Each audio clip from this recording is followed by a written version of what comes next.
Well, I went to fire the motor up last weekend after doing the water pump install and the other work covered in my previous video. And as soon as I hooked up the battery and spun the key, the entire flywheel assembly just went zzz and spun around like crazy with no resistance at all. So my initial thought was, okay, I just suffered a massive loss of compression. I'm thinking blown head gasket, something more catastrophic in one of the cylinders. But then when I pulled the flywheel, noticed that the flywheel key, which holds the ignition cam, flywheel, and drive shaft all together, was completely stripped out. So a little difficult to focus there, but that's the old key, and as you can see, it's pretty much straight up and down. All the material here is gone. What it's supposed to look like is this. See the nice woodruff key shape there, about a third of the way up the body, and then you have the rest of the key. So today, after getting these parts from a couple of different vendors on eBay, I've got a new key and a new ignition cam, and we're going to get those installed and see if we can fire up this motor. By the way, when the key stripped out, see if I can show you this, the original ignition cam, yeah, I don't think you're going to be able to see it, but right there, it actually cracked a little bit down the cam body. So I had to source a new ignition cam and a new key for this. So that's what we're going to be using. Let's see how we do.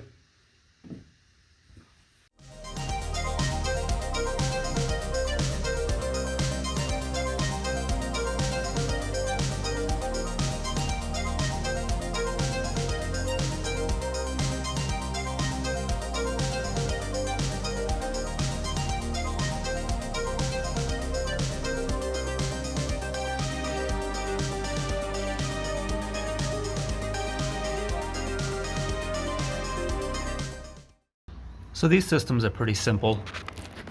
You have your drive shaft coming up through the center of your magneto assembly, and as you can see right here, you have the keyway that the key rests in. So your ignition cam, which has a corresponding keyway, is just going to sit on the drive shaft, lined up with the key all the way down. And your cam has an arrow grooved into it that shows you the direction of rotation. So all you're going to do when you're putting it on is just put it on. It needs to slide down further down to here. You may need to pull your breaker pads back just to make sure that you're not damaging anything as you put it down. Your mileage will vary based on your specific motor. But then once you do that, you're going to take your key and you're going to put your key in. Oops, put it in backwards. Take your key in and knock it down into position. I'll show that in a moment, but just giving you the rough idea. Going to put that down into position, and then your flywheel is going to go on top, and then once your flywheel is on, your flywheel nut on top there. So very, very simple process. So I'm going to set the camera up onto the tripod now and get it all assembled. So the first thing I'm going to do is clean up the drive shaft a little bit. It's a good opportunity to get any old oil or any contaminants or debris off the shaft.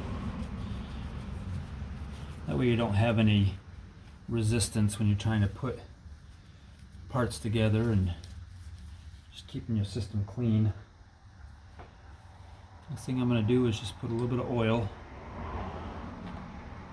Oop, that was a lot of oil.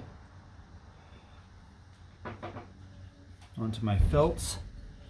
I'm going to put my cam down like so, and keeping it as lined up with the keyway hole as I can. And then we can put our key in. I should be able to push that down far enough that the semicircle portion mates up with the drive shaft.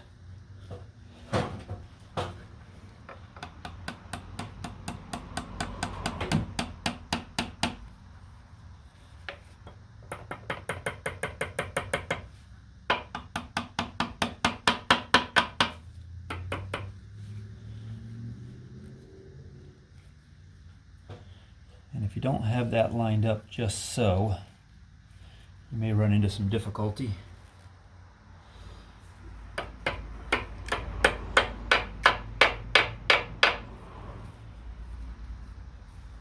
And there you go. That's how it should mate in.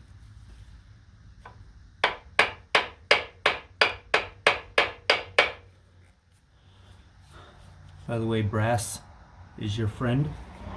Anytime that you have metal components that you have to give some friendly love taps to, use a brass hammer or a dead blow hammer if you're able to. Okay, so I've already set my breaker points previously, just giving them a quick look to make sure they look like they're still good where they're at. Doesn't appear that anything has moved or is out of whack. So we're going to put our flywheel on.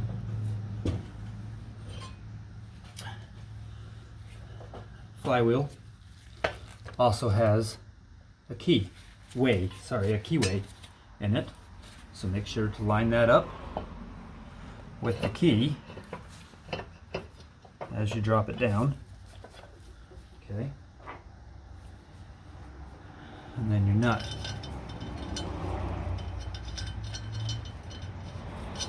Now, before I started this video, I neglected to turn my compressor on.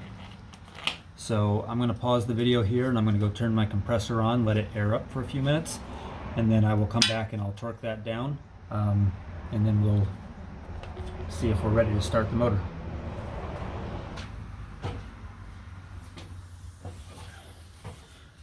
Okay.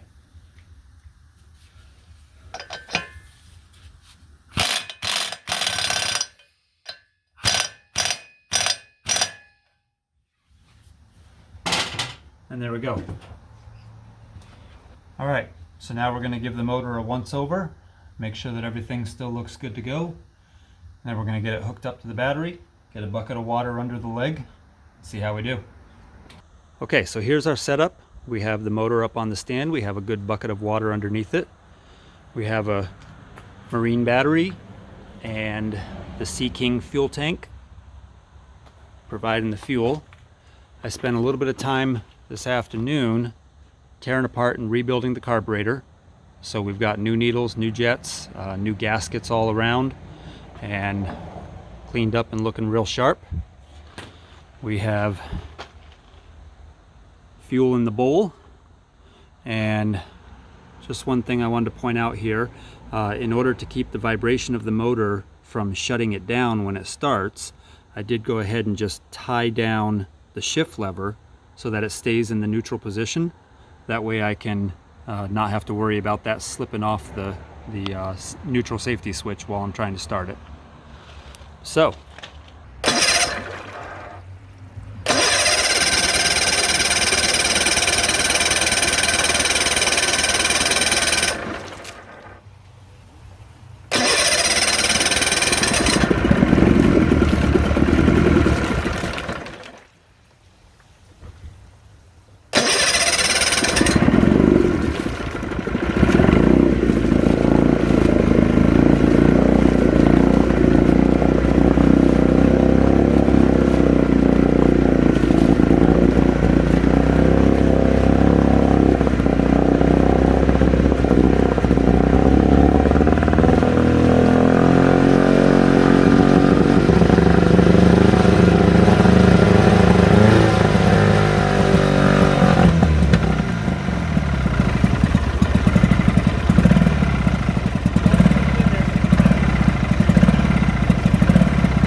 Down here in the workshop, I've got the outboard sitting on the floor, and as you can see, it's pretty rough. This is exactly how we took it off the boat when we pulled the boat out of the weeds from behind the house that it was parked at for the last decade or so. The lower end had already been taken off the motor leg. You can see that sitting here.